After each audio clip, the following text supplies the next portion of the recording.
Shri Swami hello. समर्थ ताई. श्री स्वामी समर्थ. बोला ताई.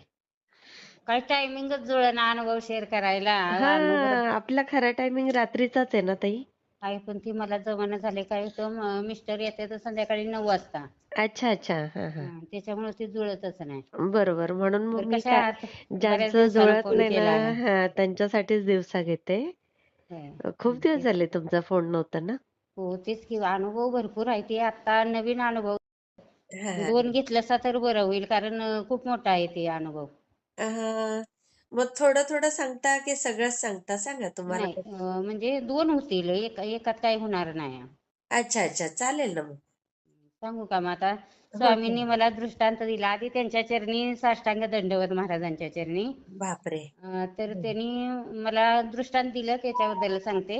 हां, वास्तुशांतीला मला 2 राधाकृष्णाची मूर्ती आणि हां. स्वामींची एक मूर्ती भेट आलेली. शोकेसमध्ये ठेवतात का नाही?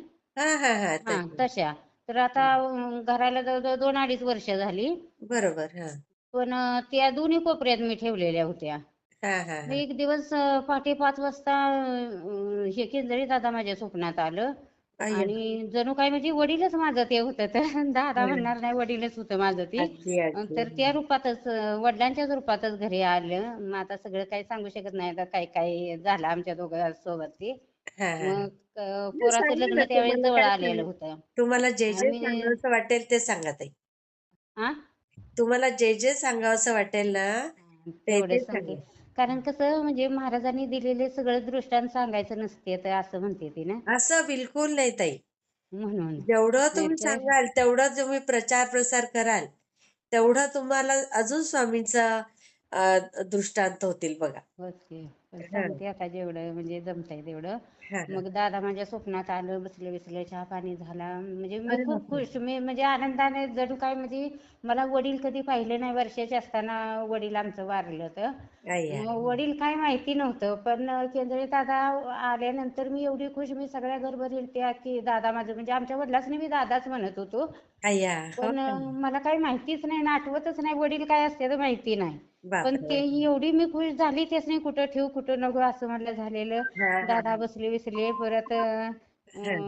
त्यांनी घरात म्हटलं दादा घर कसं वाटतंय स्वामी माझ्या घरात आहेत का तर दादा म्हणले आहेत. तू हां, कशाला हां. काळजी करतेस तू सारखी काळजी सोड आम्ही आहे की तुला कशाला ही करतेस. आई गं! हां, हां. आणि नंतर मग मला म्हणजे असं रागावलं. दादांचा एकदम चेहरा रागीट झाला. तर म्हटलं दादा काय झालं? तर म्हटलं तर ही मूर्ती काय तू इथं राधाकृष्णाची ठेवली आहेस? हां, तर हां. ती ती विसर्जित कर. ही मूर्ती इथं ठेवू नकोस. अगो बाई! हां, हां. हो. तर परत स्वामींची पण एक शोकेश मधली मूर्ती होती. हां, तर मी म्हटलं ह्याचं काय करू? तर हां. ते काही बोललंच नाही ती. परत ती मूर्ती घेऊन मी सोडायला जाते. दोन्ही मी घेतल्या. तर स्वामींची ती जी होती मूर्ती त्याच्या हातात काय होतं रुद्राक्ष होता. हां, हां, हां. मग ती घेऊन मी घराबाहेर जाते तर ती स्वामींची खाली पडली. अरे! आणि ती मी सोडाय गेले तर मला साक्षात ह्याचं महादेवाचं दर्शन झालं बघा. बापरे! हां, हां. हो. मग हे आता काय आहे म्हणजे काय दादा म्हणजे माझ्यासाठी वडील. आता ते मी सांगते कसं-कसं नातं जोडलंय.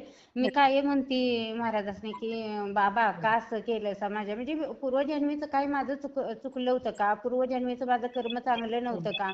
म्हणून हां. मला वडील दिलं नाही, भाऊ दिला नाही. आई मला गं! कुणी रक्ताचं का दिलं नाही?" हां. तर महाराजांनी काय सांगावं की "केंद्रे दादा इथं ही पूर्वजन्मीचं तुझं वडील आहे ते. हां, भगत ताई आहेत त्या तुझ्या ताई बहीण आहे ती हां. आणि प्रदीप दादा आहे तर ती भाऊ ही तुला मी स्वामी रूपातलं तुला मी म्हणजे ती पहिली पूर्वजन्मीची ही खरी नाती तुझी आहे ती तू या नात्यात अडकू नकोस. हो, बघा. मग असा कुठला देव सांगतो बघा. बघा ताई म्हणतो काय का कुठला देव असं कुणाला म्हणजे एवढं म्हणजे काय माझं आणि त्यांचं नातं आहे मलाच काय कळत नाही हर गोष्टीला. आता मुलाचं लग्न होतं हां, तर म्हणलं बाबा माझं मुलगी बघणारं कुणीच नाही. आता तुमच्या नातवाला तुम्हीच मुलगी आणायची. हां, मग हां, हां. कसं 6 महिने अगोदरच बघा त्याने मला संकेत दिलं. मला मेहंदीचं कोण दावलं म्हणजे मुलाच्या हातावर मेहंदी काढताना. ओह! परत मुहूर्तमेढ असते ना जाती हो, पूजन बघा. हो, हो, हो. मग ते जातं कुठं रावायचं ती हा. दावलं. म्हणजे असला कुठला देव दावतो का सांगा? कोणीच नाही सांगणार एवढं छान. मला काय समजत नाही तर सगळं सगळं जिथल्या तिथं आता देव काही बोलत नाही पण नुसतं मला भास करून देत्यात की ओ हे राहिलं बघ ती राहिलं बघ ती कर बघ ही कर बघ. अय्या. म्हणजे जणू काय बापाची माझ्या उणीवर भरून काढते ती. मग मी दादासनी फोन केला. हा. म्हणलं दादानी फोन केला मी सकाळीच उठल्यानंतर फोन केला 8 वाजता तर दादानी लगेच फोन उचलला. मी फक्त मेसेज केला आधी.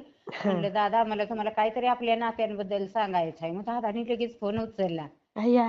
मग दादा बी एवढं खुश झालं. म्हटलं दादा महाराजांनी असं सांगितलंय की तुम्ही पूर्वजन्मातलं माझं वडील आहात आणि अय्या. तुम्ही असं आलायसा एवढं मला संकेत दिले तिचा. अय्या. मग दादा बी खुश. दादा अर्धा तास माझ्याशी बोलत होता ते. आई ग. मला म्हणजे आयुष्यातली उणीव माझी भरून निघाली. मी दादांशी भरून बोलले तर मी निघाली. वडिलांशी बोलले. बरोबर बरोबर. आणि मग परत संध्याकाळी भगतताईसनी फोन केला. भगतताईने बी लगेच फोन उचलला. आता त्या कुठं आमची कास्ट कुठली आम्ही कुठल्या कुणाची कुणाला दाद आहे का हो? बघा ना बघा हा? ना.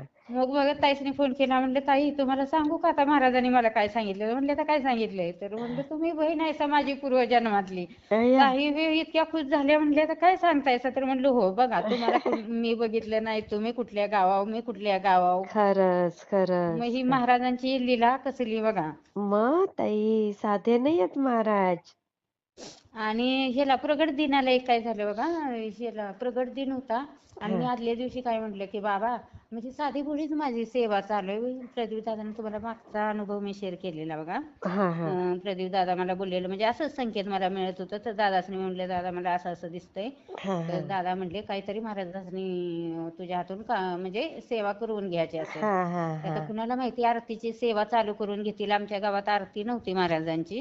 हा हा. तर ती मी दादासनी केंद्रे दादासनी विचारूनच ही केलंय ती चालू केली. प्रदीप दादासनी मेसेज केलेला. तेव्हा काही बघत ताईंचं माझं काही नव्हता कॉन्टॅक्ट. हा हा हा. मग तर मी आदल्या दिवशी प्रगट दिनाला म्हणलं आता 3 वर्ष झालं सेवा चालू करून. प्रगट दिनाला म्हणलं आदल्या दिवशी बाबा त्या मुलाला कसं गोट्या खेळताना तुम्ही तिथं प्रगट झालासा आणि हा त्याच्यासोबत खेळायला लागलासा. हा तसं हा. माझ्या बी सोबत खेळू नका पण मला तुम्ही आलेल्याची मला खून म्हणजे जाणीव करून द्या. हा तुम्ही हा. काहीतरी मला म्हणजे खून द्या असं. मला जास्त बरोबर. काही म्हणजे सुशिक्षित बोलता येत नाही. नाही नाही पण छान साधीच बोलताय बोलते मी ताई. अशी. नाही नाही छान हा. बोलताय तुम्ही. तर हा मग काय झालं आरती बिरती झाली हा. आणि त्या दिवशी काही लक्षच नाही. भरपूर लोक 100 माणसाचं जेवण करतो. ताई 250-300 माणसं जेवतात.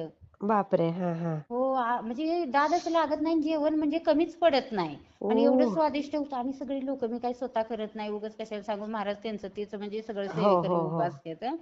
हा. तर मग त्या दिवशी काही लक्षच नाही. पण त्या दिवशीच गोटी हा. आमच्या मिस्टरासनी सापडली. अय्या. हो आणि कमाल. त्यांनी मशीन आहे शिलाई मशीन त्याच्यावर ठेवलेली. हा तर हा मला काही त्या दिवशी गोंधळात ते काही बोललंच नाही ते. हा आणि दुसऱ्या दिवशी मी लोटताना मला ती गोटी सापडली. हा. सापडली तर ती गोटी मी हातात घेतली तर तिचा कलर बदलते त्या. काय. हो कलर बदलत होतं तर अरे म्हणलं वा. ही कसली गोटी. आमच्या घरात तर लहान बाळ कुणीच नाही. आम्ही दोघच होतो. आता सुनबाई बरोबर. झाली सोडा. हा मग आम्ही दोघच होतो. मग हा. ती मी लगेच गोटीचा फोटो काढला. फोटो काढील तर कलर बदलायला लागलं तर. अगो बाई. हो फोटो काढेल तसं कलर बदलते ती. मग ते फोटो काढले मी भगतताईसनी पाठवलं. केंद्रे दादासनी पाठवलं. तर दादा म्हणले हे काय. मग हं, मी दादासनी तेव्हा मी लगेच फोन केला. म्हणलं दादा असं असं. मग हं. दादा म्हणले स्वामींनीच तुला तर तू म्हणलीस ना तुझं येडं बोलणंच त्यासनी आवडतं या. हो तर म्हणले तर म्हणून तुला ती प्रचिती दिल्या. ती गोटी जपून ठेवली मी तशीच. अरे वा. मला फोटो पाठवा हा, ताई. पाठवते. हा भरपूर अनुभव मला शेअर करायचा आहे पण काही वेळच नसतो. हा परत काय झालं त्याच्या अगोदर प्रगट दिनाच्या अगोदर म्हणलं बाबा नातवाचं लग्न आहे खरं हा. पण मला बाप नाही भाऊ नाही मला माहेर कोण करील. बरोबर. आणि तर आई पण म्हणलं ताई आई पण नाही. आई आहे की पण आता तिचं म्हणजे हातावलंच पोट व. थकले असेल आणि वय. तर मग प्रगट दिन झाला तर ह्या प्रगट दिनाला काय केलं की कुणाकुंडच म्हणलं पैसे कुणीही द्यायचं नाही. कुणाकुणाला द्यायचं आहे त्यांनी वस्तू द्या. बरोबर. असं हा. केलं. पण मनात माझ्या एक विचार आला की बाबा म्हणलं मला 2-2.5 हजाराची साडी पाहिजे. तर पैसे मी लग्नासाठी. कुणाचं हो लग्नासाठी माहेर मला. बरोबर बरोबर. तर मग झाला प्रगट दिन तर पैसे मी कुणाचंच घेतले नाही. पण कुणी देवापुढे ठेवलेलं पैसे महाराजांपुढे ठेवलेलं. हा हा. संध्याकाळी मी मापलं ते पैसे तर 2.5 हजार ताई बरोबर भरलं. बाई गो. कमाल कमाल. सांगा ही कसली लीला आहे यांची. किती मोठी लीला हो ताई. पण किती माझं जाणतात बघा स्वामी मनातलं.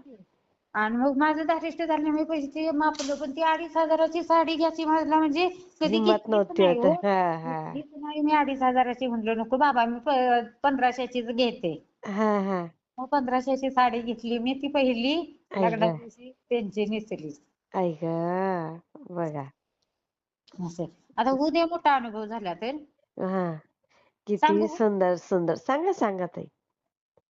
तर ते झालं आणि त्याच्या अगोदर काय झालं मी म्हणजे रोजगार करीत बंगल्यात जायची हो. लय हा बेकार परिस्थिती होती. आईनं हा आमच्या काय बघितलं नाही घरदार बघितलं नाही काय बघितलं नाही मला असंच दिलं ना हा घर राहायला ना काही आणि हा. रोजगार केल्याशिवाय म्हणजे मला त्यावेळेस कळतच नव्हतं 15 वर्ष वय माझं होतं. अरे बापरे फारच लग्न छोट एवढ्या वय. लवकर माझं केलेलं हा आणि सासू सासरा नव्हती घरात लय बेकार परिस्थिती मग मी ती बंगल्यात जायची मग त्याच्यातनं पैसे येतील ते 100 टाक 50 टाक हा हा हा हा पोस्टात हा हा. मला आलं 11,000 रुपये बघा 5 वर्षानं. बघा हा हा. ते 11,000 आल्यानंतर मी काय केलं आता मला काहीच नॉलेज नाही की कुठली बँक माहित नाही कुठलं काय हो माहिती नाही. हो हो. तर मी एका पाहुण्याला म्हणलं की असं असं माझ्याकडे पहिली रक्कम होती आयुष्यातली. हा हा. म्हटलं माझं एवढं पैसे डबल न टाकता का 11 दुनी 22,000 मला येतील. हो हो. मी विश्वासानं दिलं त्यांच्याकडे आणि हा त्यावेळेस सोनं स्वस्त होतं 2 तोळं आलं असतं सोनं. मग पण खरं आहे तिथं ना मी ताई. त्यानं केलं नाही की मला ह्याची डबल रक्कम येईल म्हणून मी ते दिलं. आहे. आणि 6 वर्ष झालं 7 वर्ष झालं आता जवळजवळ 16-17 वर्ष झाली ती माझं पैसे हा आलंच नाही. आता भरपूर हातानं पैसे खरंच की पण त्यावेळेस त्या आयुष्यातली पहिली रक्कम माझी होती. मग बरोबर आहे. रुपया साठवलेला मी. अरे अरे अरे अरे. आणि मग ती कायमस्वरूपी मला खंत आहे की माझं पैसे बुडलं माझं पैसे बुडलं माझं काय म्हणजे हे होतं कष्टात होतं मी रोज स्वामीसनी म्हणते की मग पण स्वामींचा एवढा चमत्कार ताई तुम्हाला काय सांगायचं हा सगळं जगातलं कितवं आश्चर्य घडलंय ही मलाच माहिती नाही. हा आणि मग असे म्हणते लग्नाच्या आधी 2 दिवस मी म्हणते बाबा तुम्हाला असे की असं काही नाही हा पोराच्या लग्नाला तरी ते पैसे मला भेटू द्या. हा हा. बरं का झालं त्याने त्या आहेर किती जमतील ह्याचा पण आकडा ताई मला अगोदरच आई सांगितले. गो. हा आणि झालं लग्न चांगलं पार पडलं त्यांच्या कृपेनं मी आदल्या दिवशीच हा. 11 वाजता नेऊन हॉलमध्ये महाराजासनी नेऊन ठेवलं मी तिथं. अरे म्हणलं वा. बाबा सगळं तुम्हीच सांभाळायचं कारण लेक तुमची आज्ञा नाही तिच्या पाठीशी कुणी नाही ते नवरा बरोबर ठेवतच आहे. नाही हो. मग मी तिथंच ठेवलं बाबासनी झालं चांगलं लग्न झालं दुसऱ्या दिवशी हा मी कपाट खोललं काहीतरी बघायला कपाट खोललं तर त्या कपाटात म्हणजे कपाटाची चावी माझ्याकडेच असते. हा हा. ड्रायव्हर मध्ये आईने आमच्या दिलेलं 20,000 रुपये माझ्याकडे होतं पिशवीत घातलेलं. बापरे. त्याला ऐका की कवर होतं तर हा त्या ड्रायव्हर मध्ये ते ठेवलेलं तर मला म्हणली पैसे व्यवस्थित ठेवलेतेस का मग हा. ते पैसे मी बघाय ताई गेले तर 500च्या नोटा बंडल त्याला अय्या. रबर नाही किंवा काही नाही 500च्या नोटा आणि हा. त्याच्यावर जणू काही ऊर्जा बाहेर पडत होती त्या नोटावनी. हो. तिचं पैसे सोडा तिचं काढलं बाहेर मी पण ती इकडची नोट इकडं जरा सकट हललेली नव्हती. बापरे. एकावर एक नोटा 500च्या आणि ओ त्याच्यात ऊर्जा म्हणजे जरा चमकल्यासारखं झालं मी ते पैसे बाहेर काढलं. बरोबर बापरे. पैसे मापलं मी ते किती हा. आहे ते बघूया म्हणलं तर 26 नोटा. अय्या. 26 नोटा म्हणजे बघा ताई 11 दुनी 22,000 हो. आणि 2,000 आहेर नातवाला. आई ग. मग ते नोटा मापल्या परत मी ठेवल्या. मी हा. सगळ्यांना विचारत होते की बाबा तुम्ही हे पैसे दिलं कितवं आश्चर्य घडवलं बाबा तुम्ही हे पैसे दिलं अशी मी म्हणते आणि हा. परत मी ते तसंच ठेवलं हा. आणि 2 दिवस कुणाला सांगितलंच नाही आता कसं सांगणार माझ्यावर विश्वास कोण ठेवणार. नाही नाही अगदी बरोबर आहे. आणि तिसऱ्या दिवशी मग पोराला म्हणलं तुला एक सांगू का तर म्हणलं हा. काय तर माझ्या बाबांनी तुझ्या लग्नात आहेर केलाय. तर अय्या. म्हणलं तर म्हणलं स्वामींनी केलाय अरे तर खरे म्हणला खरे खरे. काहीतरी सांगतेस तर म्हणलं बघायचंय का विश्वास ठेवायचा असला तर दाखवते म्हणलं. बरोबर बरोबर. हा दाखव म्हणल्यानंतर मग मी त्या हा बंडल बाहेर काढला आणि त्याच्या हातात दिला म्हणलं हे पैसे माप आणि हा पैसे काय तर त्याला मी ते चमकलेल्या नोटा दिसायला लागल्या एकदम नव्या हा. मशनीनं बाहेर काढतो अशा. बापरे. मग त्या सवन अशा म्हणजे एक सारख्या तिनं त्या नोटा लावल्या तो हम्म. ताई 26 नोटावर एक सारखा नंबर पुढचं 3 का 4 रांगेत 4 नंबर बदलतात. मागं 2 म्हणजे हे झाला 1 2 हो हो. 3 4 असं 26 नोटावनी 26वा नंबर. बापरे. मग आता मी काय करू आता या पैशाचं मी काय करू मग हा फोटो काढला, दादासनी पाठवला. परत हा. ताईसनी पाठवला आणि त्यासनी नुसतं मी टाकलं की ह्या पैशांचं मी काय करू हे स्वामींनी आता हो फोनवर मेसेजवर तर एवढं सांगू शकत नाही डिटेल. बरोबर बरोबर मग फोटो खरंय. पाठवला म्हटलं या पैशाचं मी काय करू महाराजांनी मला हे पैसे दिले त्या. हा त्या हा. ताईने मला केला फोन परत. बापरे. केल्यावर मग त्यासनी सांगितलं ताई असं असं घडलंय. मग त्या म्हणल्या आता ताई ठेवा ते पैसे तसंच आणि कशाला बी आपल्या देवाच्या ठिकाणी हो हे करा. आता मी ते कुणी सांगावं महाराजांनी माझी परीक्षा बी घेतली असेल की मी स्वतःसाठी खरंच ती का बरोबर. चांगल्या कामासाठी खरंच ती. मग मी हा म्हटलं आता ही मोठी लोक आहेत यासनी विचारावं म्हणलं. बरोबर नंतर बरोबर. मग दादानी रिटर्न मला मेसेज केला की हे काय म्हणून. मग मी हा लगेच दादासनी फोनच केला. मग दादा हा. सांगितलं. मग दादा म्हणलं काय मूर्ती घे काय हे कर आणि त्याने मला अक्कलकोटमध्ये दाखवायला आणायला सांगितले होते पौर्णिमेला. अच्छा. गेले पण पौर्णिमेला भरपूर गर्दी. गर्दी खरंच खरंच. भरपूर गर्दी अशी गर्दी कधीच बघितली नाही. दादांची माझी गाठच नाही म्हणजे वेळच आली नाही सोडा. हो हो. तिथं अक्कलकोट मध्ये गेल्यापासून मी दादासनी फोन करीत फोनच लागला नाही. अय्या. काय नाही गाणगापुरातनं होईल परत होईल सगळं. गाणगापुरातनं परत फिरल्यानंतर मग दादांचा फोन लागला. अच्छा. दादा म्हणलं काय सांगतेस. माझा फोन चालूच आहे पण वेळच नव्हती म्हणायचं हा आली. हा. आणि मग त्यातल्या आता 2-3 नोटा मी खरचल्या तिथनं नाही दादा मला म्हणलेले की तुला मूर्ती घेऊन देतो. मग आता हा. ते जाताना मी सगळ्याच नोटा घेतलेल्या मग माझी मी स्वतःच घेतली मूर्ती स्वामींची मोठी जरा. अरे वा.